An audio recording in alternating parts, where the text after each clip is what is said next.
Hello friends, അപ്പോൾ നമ്മുടെ ഇന്നത്തെ വീഡിയോ എന്ന് പറയുന്നത് ആതിരപ്പള്ളി വാട്ടർഫാൾസ് കാണാൻ പോയൊരു വീഡിയോ ആണ്. അടിപൊളി പ്രകൃതി രമണീയമായ കാഴ്ചയാണ്. പോണ വഴിയിൽ നേരെ പാലക്കാട് നിന്ന് വരുമ്പോൾ തൃശ്ശൂരിന് ചാലക്കുടി എത്തുന്നതിന് മുമ്പ് ലെഫ്റ്റിക്ക് ഏകദേശം ഒരു 40 കിലോമീറ്റർ കയറി പോയി കഴിഞ്ഞാൽ ആതിരപ്പള്ളി വാട്ടർഫാൾസ് എത്താൻ പറ്റും. നമ്മൾ സാധാരണ എപ്പോഴും കാറിലാണ് ഇറങ്ങാറ്. ഇത് നമ്മളൊരു ബുള്ളറ്റ് എടുത്തിട്ട് നമ്മുടെ എൻ്റെ ഏറ്റവും ഫേവറേറ്റ് വണ്ടി ആർമി ഗ്രീൻ ബുള്ളറ്റിലാണ് നമ്മളിന്ന് ഇറങ്ങിയിരിക്കുന്നത്. ആതിരപ്പള്ളി വാട്ടർഫാൾസ് കാണാൻ പോണ വഴി എലിഫൻറ്റ് ക്രോസിങ് സോണാണ്. ഇവിടെ എന്തായാലും രാത്രി ആയി കഴിഞ്ഞാൽ ആന ഇറങ്ങുന്നത് ഒരു സംശയമില്ല. എന്ത് വന്നാലും ഡെയിലി ആന ഇറങ്ങുന്ന സ്ഥലമാണ്. ആ പോണ വഴിയിലാണ് നമ്മുടെ സിൽവർ സ്റ്റോൺ കണ്ടത്. നമ്മളതിൻ്റെ ഉള്ളിലൊന്നും കുറേ പ്രാവശ്യം കയറിയിട്ടുണ്ട്, അതുകൊണ്ട് ഇപ്രാവശ്യം നമ്മൾ ഉള്ളിലേക്കൊന്നും കയറിയില്ല. ഇതാണ് ആതിരപ്പള്ളിയുടെ എൻട്രൻസ് വരുന്നത്. ഒരാൾക്ക് 50 രൂപ. ബൈക്ക് നമ്മൾ ഉമ്മർത്തന്നെ നിർത്തുകയാണെങ്കിൽ അതിൻ്റെ ചാർജും വരും. നേരെ നമ്മൾ വാട്ടർഫാൾസ് കണ്ടുകൊണ്ടിരിക്കുകയാണ്. നല്ല അടിപൊളിയായിട്ട് വെള്ളമുണ്ട്. മൺസൂൺ കാലഘട്ടം ആയതുകൊണ്ട് വെള്ളത്തിന് യാതൊരു കുറവുമില്ല. ഫുള്ളായിട്ട് വെള്ളമുണ്ട്. എന്ത് രസമെന്നറിയോ, നമ്മുടെ ബാഹുബലി സിനിമ ഷൂട്ടിങ്ങൊക്കെ നടന്ന മെയിൻ സ്പോട്ടാണ്. ലോകാത്ഭുതങ്ങളിലൊക്കെ വരുന്ന അറിയപ്പെടുന്ന ഒരു സ്ഥലമാണ് ആതിരപ്പള്ളി വാട്ടർഫാൾസ്.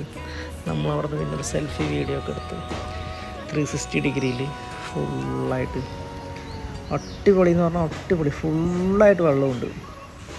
പീക്കായിട്ട് വെള്ളം നിൽക്കുന്ന ടൈമിലാണ് നമ്മൾ പോയത് ആതിരപ്പള്ളിക്ക്. അതുകൊണ്ട് തന്നെ വെള്ളച്ചാട്ടത്തിൻ്റെ സൗണ്ട് കേട്ടാ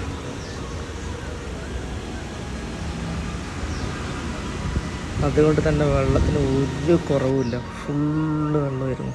അടിപൊളി സീനറി എന്ന് പറഞ്ഞാൽ അടിപൊളി സീനറി. നമുക്ക് അടുത്തൊക്കെ പോയിട്ട് ഇങ്ങനെ നിൽക്കുമ്പോൾ തന്നെ നമുക്ക് തലയൊക്കെ ഇങ്ങനെ തലയൊക്കെ കറങ്ങും. പേടിയാവും ശരിക്കും പറഞ്ഞു കഴിഞ്ഞാൽ. താഴോട്ട് നോക്കിക്കഴിഞ്ഞാൽ ആരായാലും ഒന്ന് പേടിച്ചു പോകും. ഇപ്പോൾ നേരത്തെ ഗ്രില്ലൊന്നും ഉണ്ടായിരുന്നില്ല. ഇപ്പോൾ ഫുള്ളായിട്ട് മുള വെച്ചിട്ട് ഗ്രില്ലൊക്കെ അടിച്ച് വെച്ചിട്ടുണ്ട്. ആൾക്കാർ അപ്പുറത്ത് പോയി ഷൂട്ട് ചെയ്യാണ്ടിരിക്കാൻ. കുറേ ആൾക്കാർ അവിടെ കുളിക്കണൊക്കെ ഉണ്ടായിരുന്നു.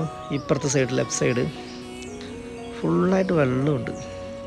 വെള്ളം ഇങ്ങനെ താഴോട്ട് വീണിട്ട് പുകയായിട്ടാണ് പോകുന്നത്. ആ കാഴ്ച തന്നെ കാണാൻ എന്താ ഒരു രസമെന്നറിയും. ഫുള്ള് വെള്ളമാണ്, പക്ഷെ അധികം തിരക്കൊന്നുമില്ല. ഇതിന് താഴോട്ട് നമുക്ക് ഏകദേശം ഇറങ്ങണമെങ്കിൽ ഒരു 1 കിലോമീറ്ററോളം കുത്തനെ താഴ്ചയാണ്. ഹേർട്ടിന് പ്രശ്നമുള്ളവരൊന്നും ഇറങ്ങാൻ പറ്റില്ല. കുത്തനെ ഇറക്കും കുത്തനെ കയറ്റമാണ്. തിരിച്ച് കയറി വരുമ്പോൾ ഭയങ്കര ബുദ്ധിമുട്ടായിരിക്കും താഴോട്ട് ഇറങ്ങിയിട്ട് കയറുക എന്ന് പറയുന്നത്. താഴോട്ട് ഇറങ്ങി നമുക്ക് താഴെ പോയിട്ട് വീഡിയോ ഒക്കെ എടുക്കാം. അടിപൊളിയാണ്. വെള്ളം നമുക്കിങ്ങനെ പുക പോലെ പോണ കാണാം. ശരിക്കൊരു മഞ്ഞ് പോലെ. എന്തൊരു രസമെന്നറിയോ, നമുക്ക് എത്ര കണ്ടാലും മതിയാവില്ല. നമ്മൾ പിന്നെ അവിടെ നിന്ന് അങ്ങനെ നേരെ താഴോട്ട് ഇറങ്ങി കുത്തനെ ഇറക്കവും കയറ്റവും. ഇപ്പോൾ കണ്ടുകൊണ്ടിരിക്കുകയാണ് നമ്മൾ താഴെ നിന്നുള്ള വ്യൂ ആണ് കണ്ടുകൊണ്ടിരിക്കുന്നത്. എന്താ രസം അറിയാം താഴെ നിന്നുള്ള വ്യൂ. അടിപൊളി എന്ന് പറഞ്ഞാൽ അടിപൊളി. ഫുള്ളായിട്ട് എല്ലാ സൈഡും വെള്ളമുണ്ട്. വെള്ളമില്ലാത്ത സമയത്താണെങ്കിൽ ഈ പറഞ്ഞ പോലെ ഒരു സ്ഥലത്ത് 2 സ്ഥലത്തൊക്കെ വെള്ളം ഉണ്ടാവുള്ളൂ. അതിങ്ങനെ നൂല് പോലെ ചെറുതായിട്ട് ഉണ്ടാവുള്ളൂ. പക്ഷെ നമ്മൾ താഴെ നിന്ന് കഴിഞ്ഞാൽ എന്തായാലും ഫുള്ളായിട്ട് നനയും. ആ കാണുന്ന മഞ്ഞ് പോലത്തെ വെള്ളത്തിൻ്റെ എഫക്റ്റിൽ വെള്ളം തട്ടിത്തെറിച്ച് നമ്മുടെ മേലെ മുഴുവൻ ഫുള്ളായിട്ട് വെള്ളമാവും. നനഞ്ഞ് കുളിക്കും. അത് ശരിക്കൊരു മഴയത്ത് നിന്ന് കഴിഞ്ഞാൽ അങ്ങനെ ഉണ്ടാവും. അതേപോലെ ആയിരിക്കും നിന്ന് കഴിഞ്ഞാൽ. ഫുള്ള് വെള്ളമാണ്. എന്താ വൈബ് അറിയുമോ, നമുക്ക് എത്ര നേരം ഇങ്ങനെ കണ്ടു നിന്നാലും മതിയാവില്ല. അത്രയും നല്ല അടിപൊളി കാഴ്ചയാണ്. പിന്നെ നമ്മൾ ഹെൽമെറ്റൊക്കെ ഇട്ടിട്ടാണ് ആദ്യം ഫുള്ളായി നനഞ്ഞ ശേഷം പിന്നെ ഹെൽമെറ്റൊക്കെ ഇട്ടിട്ട് ഇങ്ങനെ 360 ഡിഗ്രിയിൽ റൗണ്ട് ചെയ്തൊരു വീഡിയോ ഒക്കെ എടുത്തു. നല്ലൊരു വൈബ് സ്ഥലമാണ്. പക്ഷെ താഴോട്ട് നമ്മൾ ഒരിക്കലും ഇറങ്ങാൻ പാടില്ല. ആ താഴോട്ട് ഇറങ്ങിക്കഴിഞ്ഞാൽ ഒരിക്കലും ജീവൻ തിരിച്ചു കിട്ടില്ല. ഒരുപാട് പേര് അപകടത്തിൽപ്പെട്ട് മരിച്ച സ്ഥലമാണ് ആതിരപ്പള്ളി വെള്ളച്ചാട്ടത്തിൻ്റെ താഴെയുള്ള ഭാഗം. മേലേക്ക് എന്തായാലും ഇറങ്ങാൻ പറ്റില്ല, മേലേക്ക് ഇറങ്ങാൻ സമ്മതിക്കില്ല, സെക്യൂരിറ്റി ഉണ്ടാവും. താഴെ ഇറങ്ങി ഇതാ ഈ കാണുന്ന സ്ഥലം നമുക്ക് കാണുമ്പോൾ നല്ല കാമായിട്ടുള്ളൊരു സ്ഥലം പോലെ, അടിവഴുക്കൊന്നും ഇല്ലാത്ത സിമ്പിളായിട്ട് തോന്നും. പക്ഷേ താഴെ ഇറങ്ങിക്കഴിഞ്ഞാൽ ഒരു സ്റ്റെപ്പ് വെച്ച് കഴിഞ്ഞാൽ മുട്ടിന് വെള്ളം ഉണ്ടാവുള്ളൂ. നമ്മുടെ രണ്ടാമത്തെ സ്റ്റെപ്പ് കൊണ്ട് വയ്ക്കുമ്പോൾ നമ്മുടെ കഴുത്തിന് വെള്ളമായിരിക്കും, അങ്ങനെ കുഴിയായിരിക്കും. പിന്നെ അടിയിൽ നല്ല ഒഴുക്കായിരിക്കും. ഈ വെള്ളം അത്രയും ഫോഴ്സിൽ മേലെന്ന് വരുന്നതുകൊണ്ട് താഴെ നല്ല അടി ഒഴുക്കായിരിക്കും. താഴെ പെട്ട് കഴിഞ്ഞാൽ ചിലപ്പോൾ ബോഡി കിട്ടുന്ന കാര്യത്തിൽ പോലും സംശയം ഉണ്ടാവില്ല. അത്രയും ഹെവി ആയിട്ടുള്ള അടി ഒഴുക്കുണ്ട്. എന്തൊരു വൈബാന്നറിയാം സ്ഥലം.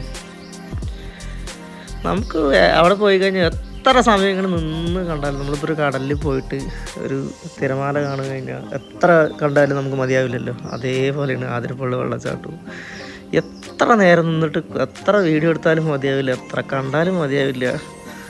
പക്ഷെ നമ്മൾ ഫുള്ളായിട്ട് നനഞ്ഞിട്ട് കുളിച്ചു, അത്രയും വെള്ളമായിരുന്നു. നമ്മൾ ലോങ് റേഞ്ചിൽ നിന്ന് ഷൂട്ട് ചെയ്തതാണ്, ഭയങ്കര ദൂരത്തുനിന്ന് ഫുള്ളായിട്ട്. ആതിരപ്പള്ളി വെള്ളച്ചാട്ടത്തിൻ്റെ താഴ്ഭാഗമാണ് ഷൂട്ട് ചെയ്തിരിക്കുന്നത്. ചാലക്കുടി പുഴയിൽ നീരാളിയുണ്ട്, മുതലുണ്ട്, എല്ലാ സാധനങ്ങളും ഉണ്ട്. പിന്നെ നമ്മൾ അവിടെ നിന്ന് മേലേക്ക് കയറി. ഇതാണ് നമ്മുടെ ഫേവറേറ്റ് വണ്ടി, 0033 ആർമി ഗ്രീൻ.